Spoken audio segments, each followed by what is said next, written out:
Well, howdy there, Internet people. It's Bo again. So, today we are going to talk about referrals and whether or not they're going to happen from the committee.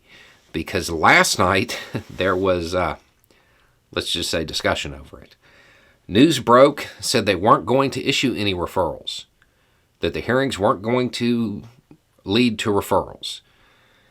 Then the news came out, well, they haven't made the decision yet. And it's gone back and forth.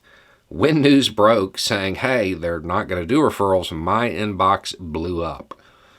So what we're going to do is we're going to go over the two schools of thought on this. And to be honest, I don't know what the right move is. I really don't. I've gone back and forth on it myself. Okay.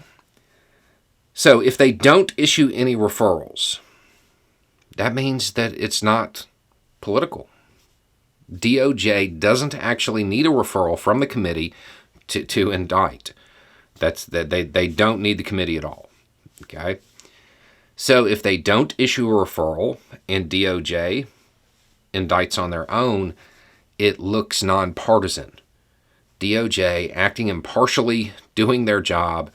There's no political liability for the Democratic Party. And there's one less talking point for Republicans to just say, oh, it's political. Okay, that's the thought process behind it. Now, the flip side of that is that if Americans don't understand that the DOJ doesn't actually need the committee to indict, they may view the hearings as pointless. And it's very important for the American people to hear about what happened. Right? So that's a downside to it. The other side is to issue the referrals. And that side says, well, A, it's actually a power that Congress has. Not exercising it because it's going to hurt the Republican Party's feelings probably isn't a good, precedent to set. There's also the feeling that the referrals may not be a political liability. They may be seen as a good thing, that the Democratic Party did something. So those are the two schools of thought on this, and this is why they're going back and forth. I don't know what the right move here is.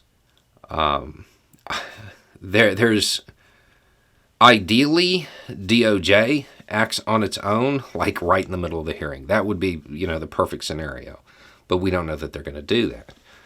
Not issuing the referrals and then waiting like a week afterward to maybe allow DOJ to act on their own and then issuing them later, that's an option too, to try to force their hand if they choose not to act.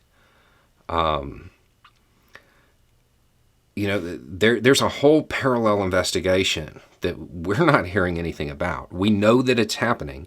We get little bits and pieces all over the place, FBI questioning whoever, but we're not getting updates on it. At the same time, that's kind of how Garland's always done things. So we don't know how that's progressing. They may be on the verge of indicting on their own. There's a lot of information that we don't have. My take on this is that it's important for Americans to watch these hearings, to understand what happened. That's part of this that can't get lost in the debate over the referrals. People need to know. And then from there, understand, even if the committee makes a referral, DOJ may not indict. It's not a have to. It's a we would like you to type of thing. So if they decide, if it does become a firm stance that they're not going to issue referrals, don't panic. It's a political move, not one saying they don't have evidence. Anyway, it's just a thought. Y'all have a good day.